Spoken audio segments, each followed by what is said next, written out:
Good morning and welcome back to Real Facts Friday. Today I wanted to come on and just kind of talk about the NAR settlement. I know there's been lots of talk about that, and now that everything is official as of August 17th, I thought I'd come on this week and kind of give some buyers some information. Next week I'll come back and kind of talk about the sellers' changes that are going on.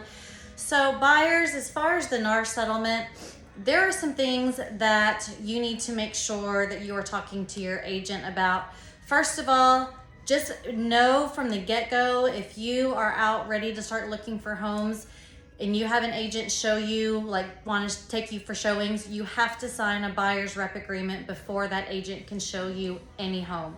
And that's any agent in any kind of company. So if you have an agent that's willing to show you a home without you signing a buyer's rep agreement, that agent isn't following the rules. And so if they're not following the rules from the get-go with that, be leery on what else they might be doing during the whole process. So just know, make sure you have to sign a buyer's rep. That is one of the laws that is coming through. And there are people that are going to be out there checking on us to make sure that we are doing it. So good agents are going to be out there following those laws and making sure that you are signing a buyer's rep before you even start.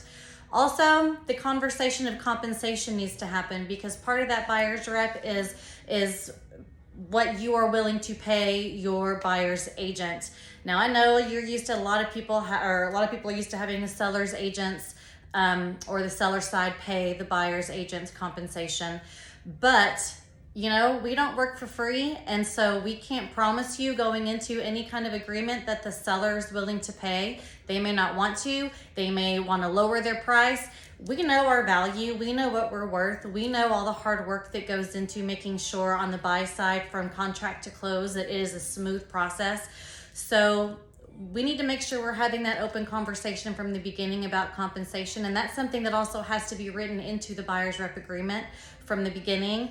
So have those open conversations. Be mindful that we do work hard and that we do earn our compensation throughout the process, but just be willing to have those conversations. And finally, if you have an agent that can't explain the contract to you, if they can't explain the buyer's rep, if they can't explain what some of those things mean, you might want to think twice about using that agent, because yeah, there's been lots of changes, but me personally, we are constantly having classes at Keller Williams talking to us about the changes, going over the changes, what to do correctly, how to do things correctly.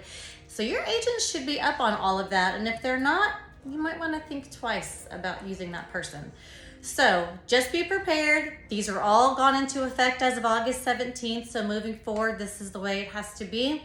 Next week, I'll come on and kind of give you some sellers things that have been changing with the listing side. Until then, if you have questions, please reach out to me. I would love to have a more open, candid conversation with you about all of this. So reach out, let's talk. Until then, y'all make it a great rest of your Friday.